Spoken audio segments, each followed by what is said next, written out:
As Kevin Young and the BYU Cougars get ready to start their March Madness run tomorrow, I have found two major reasons why I think BYU is going to handle VCU.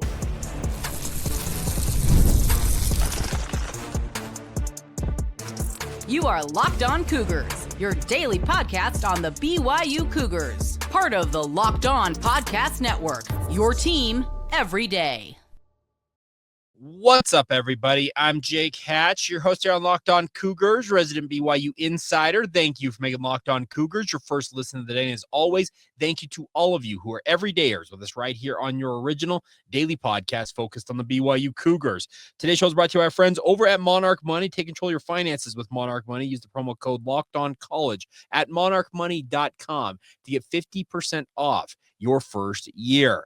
All right, coming up on today's show, we're going to talk about the two reasons why, I think at least two key reasons why I think BYU prevails in their first round matchup tomorrow against VCU. We'll also talk about how Coach Prime, Deion Sanders, has absolutely nailed it, albeit with one twist I would like to see in his plans for Colorado's spring game, something that BYU should embrace as well. And then we'll finish up today's show with NIL. It's a thing of curiosity for fans, coaches, and apparently everybody alike when it comes to BYU, and interesting comments from two people in particular that we'll get to as the show rolls out. All right, so without further ado, let's talk BYU basketball. They tip off tomorrow afternoon, 2 o'clock at Ball Arena in Denver, Colorado. The madness has already begun. I don't think anybody can forget where they were when Alabama State pulled off that upset last night on North Carolina, who we have bellyached about as a collective March Madness fan base, about them getting an NCAA tournament. They answered some questions with their absolute demolition of San Diego State. I don't think any Cougar fans feel as bad for the Suck Dogs, but nonetheless, the bigger conversation at hand is BYU is going up against a VCU Rams team that is a trendy upset pick. We have seen guys like Joe Lunardi who are predicting BYU to go out in the first round. I don't need to remind many of you, I might have to remind a few of you, BYU, since the year of our Lord, 1993, so essentially 2 decades and 2 years, 22 years, BYU is 0-9 in first-round matchups outside of the Jimmer Fredette era.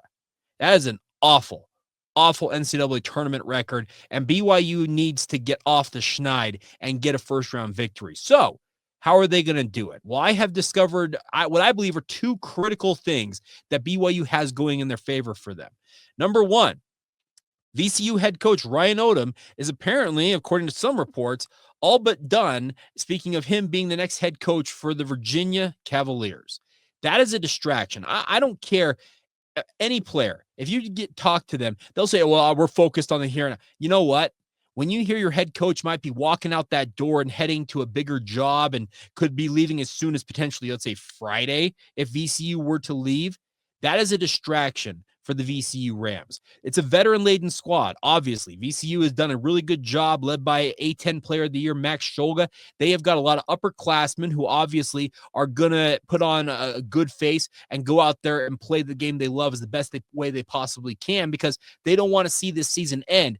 But in the back of their mind, there's got to be a little part of them saying, hey, coach is out the door. Maybe I should be out the door. Now, some of them might be out of eligibility, but that is absolutely a distraction. And if Ryan Odom is indeed headed to Charlottesville to be the new head coach of the Wahoos out there at UVA, great. Good on him. He's cashing in for a big payday.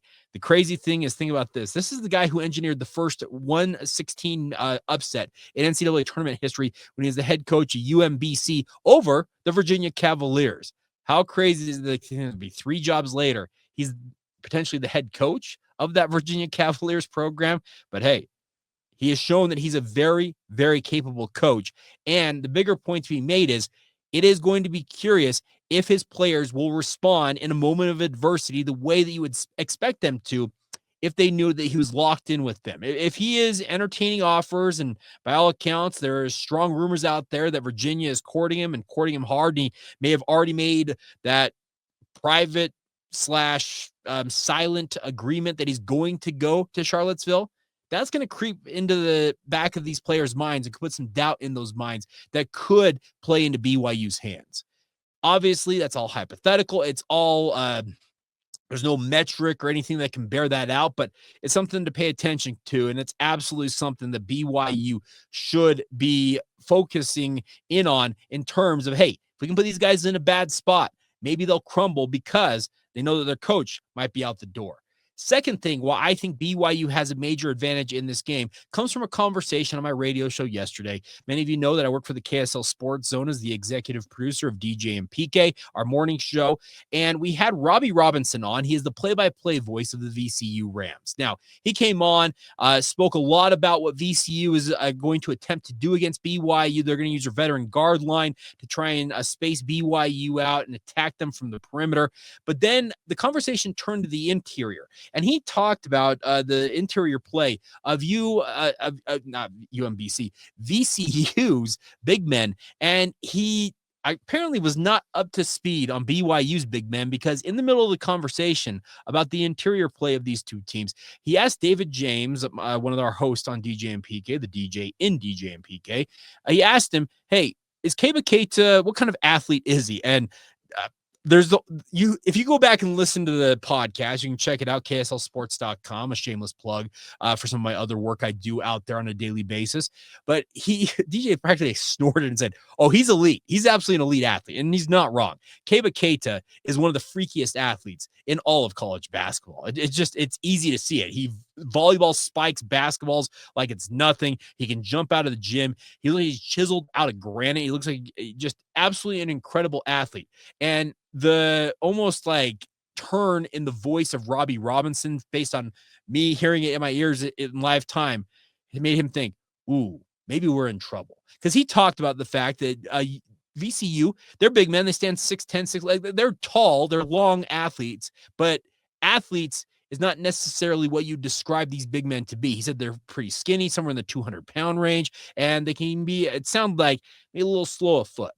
So that's an advantage. Now, Keba Keita is not the most, what am I trying to say? Not the most polished offensive weapon, but he is a lob threat. He's a vertical lob threat, and that could come down on the head of these big men. Other thing, Foussenyi Traore might be obviously standing among the trees, standing at 6'6" with some of those big men, but his back to the basket game is so refined. It is so elite. He can take advantage of these guys. He gets them on his back. He finds a way to get around them and lay it up. Those are major advantages for BYU on the interior of this game. Could Robbie Robinson have been blowing smoke? Maybe so, but I'm telling you, listening to that answer, I think in his heart of hearts, he's like, ooh, that could be a problem. So BYU, take advantage of going inside. Get these big men in foul trouble. Guys like Jaeger Demon, and I trust me, I've been hard on the kid this week. I admit it. I believe that. I still think that it may be in BYU's best interest to have a very short hook on him, if not outright switching him out of the starting lineup. But that's beside the point, is that he has a very good ability, an elite ability, I think, to get to the rim at the collegiate level. Go to the rim, score. Guys like Richie Saunders, guys like Trey Stewart, Mihailo Boskovic, they need to attack the rim with impunity and make these big men show that they can hold up. If they can, okay, great. Jake was wrong in his assessment of that answer from Robbie Robinson, but I've watched a little bit of VCU. They're not elite big men by any stretch. And I think guys like Keba Keita and Foussenyi Traore should feast on the interior of this matchup. And that should give BYU an advantage in this game. So those are two things I think BYU needs to key in on and pay attention to as they go into this matchup. And if all goes according to plan, we'll be talking tomorrow afternoon, almost evening time probably, about BYU advancing to the round of 32 for the first time since 2011. I sure as heck hope we are. All right, coming up next, we're going to talk about BYU football. Now, it involves Coach Prime, Deion Sanders. What is he doing? And is it something that BYU should replicate? I say abso-freaking-lutely they should. I'll explain more next.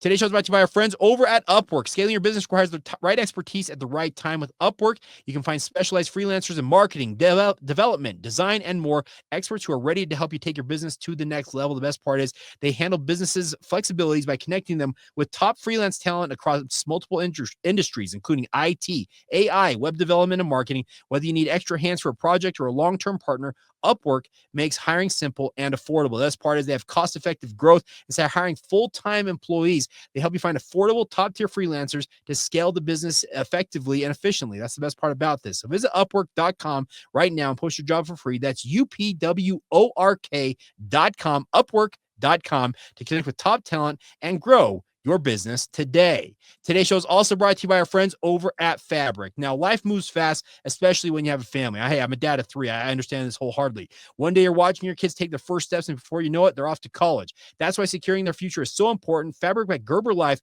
makes it simple to get term life insurance that fits your family's needs. With Fabric, you can apply for term life insurance online right from your couch. You can be covered in less than 10 minutes. Think about this. And in many cases, no health exam is required. You have that peace of mind, obviously, knowing that your family is secure. If something were to happen, the unimaginable, it gives you that peace of mind. You also get $1 million in coverage for less than $1 a day. So protecting your loved ones doesn't have to break the bank along the way as well. So join the thousands of parents who trust Fabric to protect their families. Apply today in just minutes at meetfabric.com/lockedoncollege. That's meetfabric.com/lockedoncollege to take advantage of this opportunity. Policies are issued by Western Southern Life Assurance Company, not available in certain states. Prices are subject to underwriting and health questions, but get started once again today at meetfabric.com/lockedoncollege.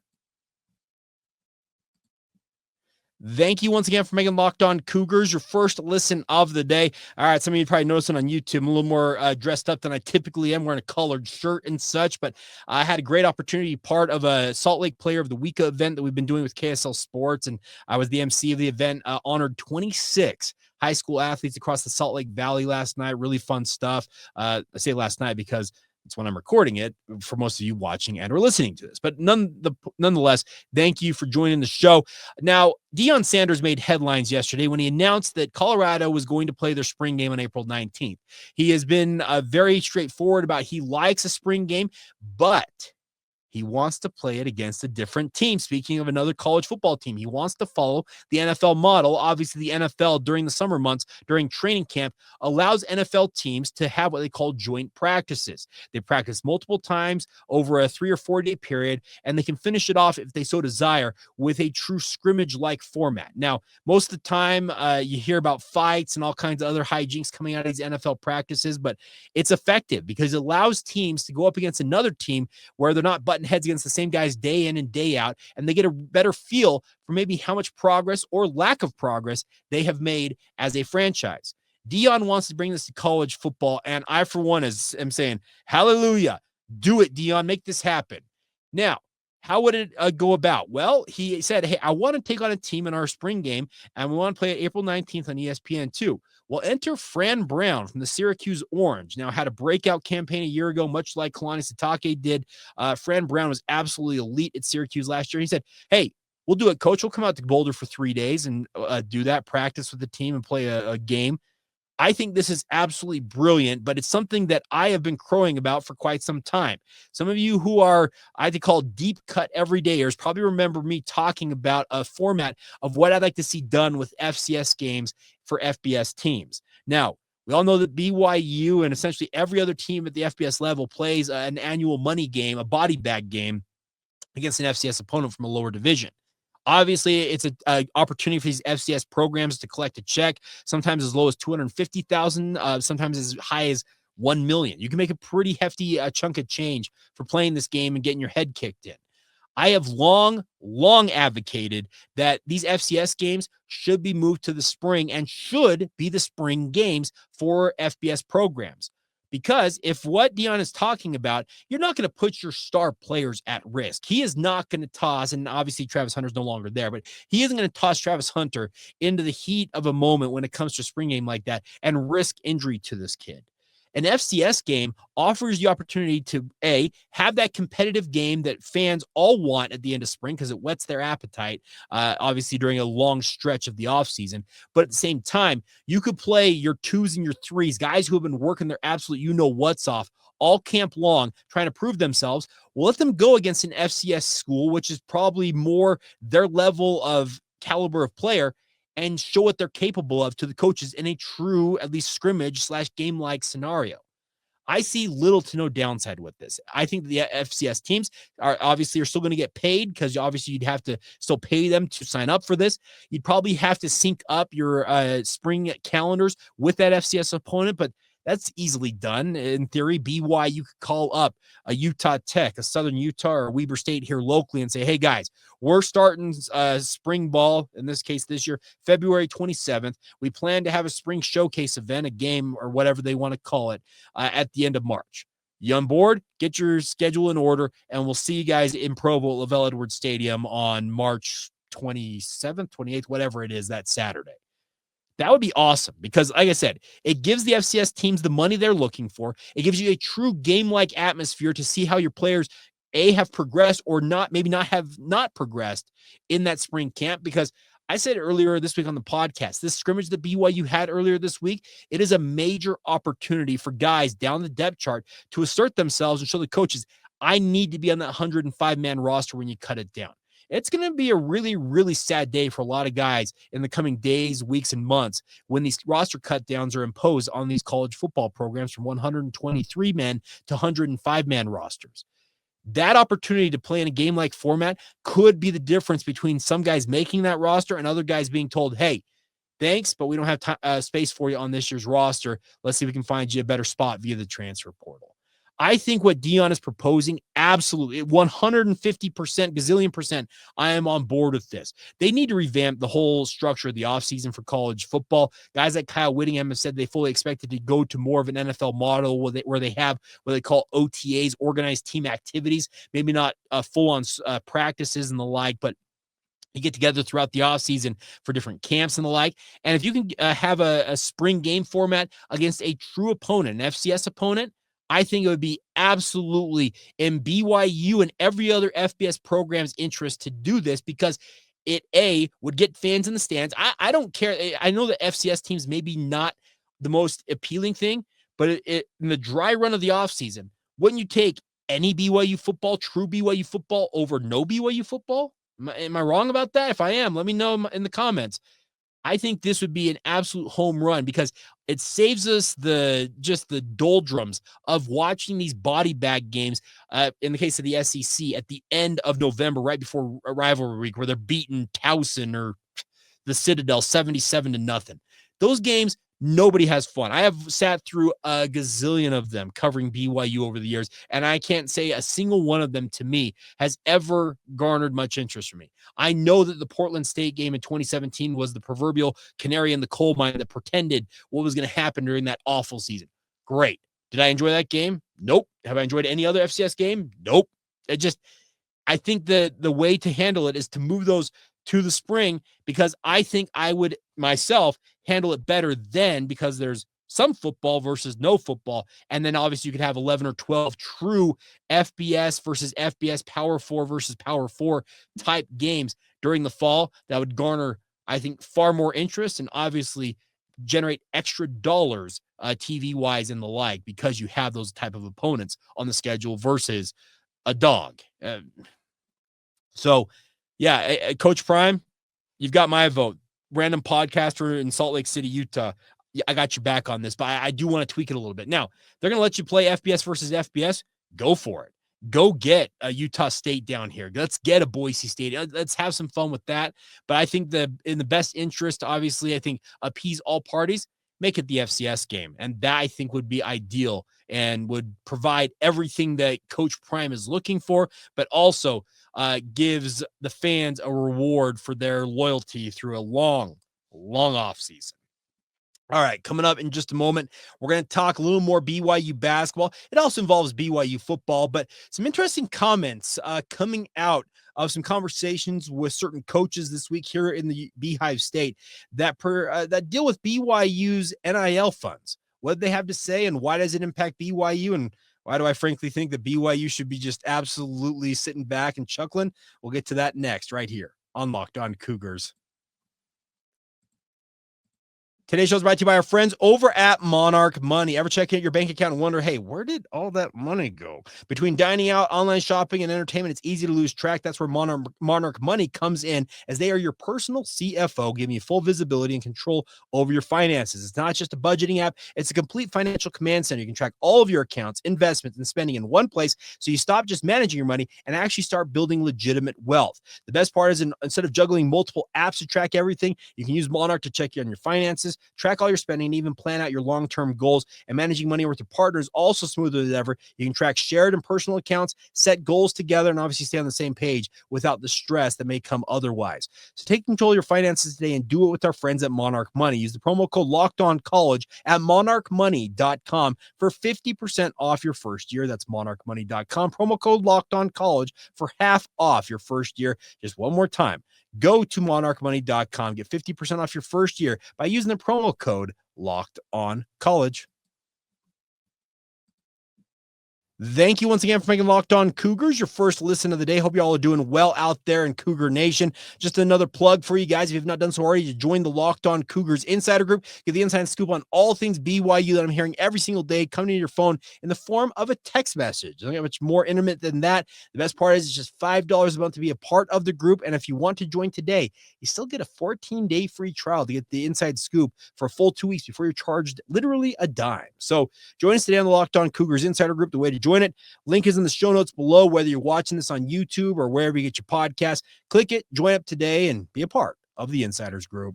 All right, before we go on today's show, earlier this week, Jared Calhoun, the head coach of the Utah State Aggies, who is currently in the middle of a negotiation to stay put in Logan, and obviously, he understands that NIL, that's the way of the world. It's going to be the future, and it already is the future in college sports. But the more money you can get, the better. And he's talking about needing in the low 1 to 3 million range in his mind to put together a roster at Utah State. And he had an offhand comment, and I'm not going to try and quote it directly because I'm just going to summarize it, essentially saying that from his understanding, and you can say understanding, I think he has some knowledge based on people he's talking to in college coaching circles, that BYU has one of the biggest NIL budgets in the entire sport.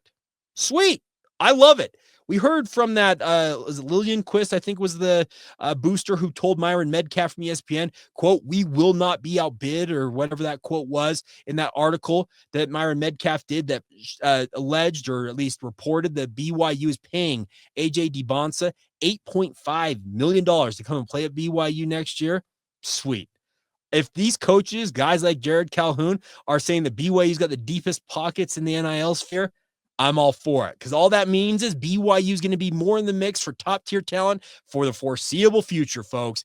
Hallelujah. BYU is actually in the game. Now, the other thing is the NCAA literally yesterday got rid of a stipulation that players, it's already happening, but they no longer are not allowed to negotiate their NIL contracts with the college teams before enrolling at the university. We all know that every university was already doing this. It was very public with AJ DeBonsa and Ace, his father. Ace essentially went around to the different schools and said, hey, here's what we're looking for. And the school said, this is the amount of money we're offering. And they essentially asked for the same amount of money and then weighed their options. And AJ ultimately landed on BYU. It's awesome. That means BYU can compete with the best financially. And if Jared Calhoun believes that, great. I had a conversation with an individual this week about the NIL situation at Utah under Alex Jensen. Alex Jensen made it explicitly clear, from what I understand, at Utah that he needs as deep of pockets as he can get in the NIL sphere. There were strong rumors out there that the NIL fund for Utah basketball this past season was somewhere in the $1.5 to $2 million range, as I understand it. What I was told is that they told Alex Jensen they would get him somewhere between 3 and 4 times that amount. So in theory, somewhere $7 to $8 million. Sweet. Great. Congratulations, Utah. You got to $8 million. BYU's paying one player next year $8.5 million. I'm not trying to come off as a smug you-know-what when it comes to this. I'm trying to celebrate the fact that people are so worried about BYU that it's literally causing conversations and it's causing negotiations between coaches and universities inside this state that their fan bases would have you believe they're not worried about BYU at all. It's awesome. This is the way that BYU is going to stay atop where they're at right now. Can they top it even further? TBD. You're bringing in the number 1 recruit in college basketball next year. And a lot of you say, well, they're doing this in basketball. Why aren't they doing this in football? They are doing it in football. Now, there was that hit piece by the Salt Lake Tribune that came out not that long ago. The more I kind of dig into that, I really do think it was a hit piece. I think it was 2 discontent players who don't have the knowledge, I think, or the expertise to speak on what they were speaking on. But that's beside the point. BYU has got NIL funds, and they have a bevy of them. Boosters have lined up in droves to help BYU out. The Royal Blue announced that they have somewhere in the 36 range of top-tier boosters. I think it was when they announced the AJ DeBonsa deal, is they have at least 30 on tap. It's awesome. BYU has engaged their top-tier boosters to come in and contribute to NIL, and that's going to be a differentiator for BYU. You may not like it. You may think it's seedy. You may think it's shady. You may think it's ruining the sports you love, college basketball and college football in particular. You may think it's like the end of times for college sports. And quite literally, it's becoming professional sports. We all know that. It's changing literally day by day in front of our eyes into a professional model. But BYU's in it to win it. And I, for one, I can celebrate that fact.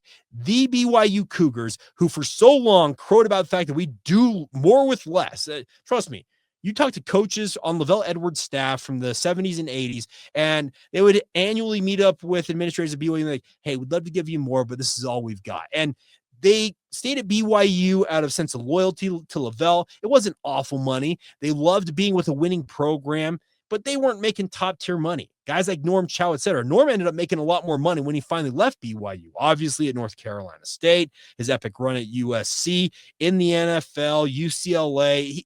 He made I would say, a whole lot more money in 2 or 3 of those stops than he ever made in his 20-plus years at BYU.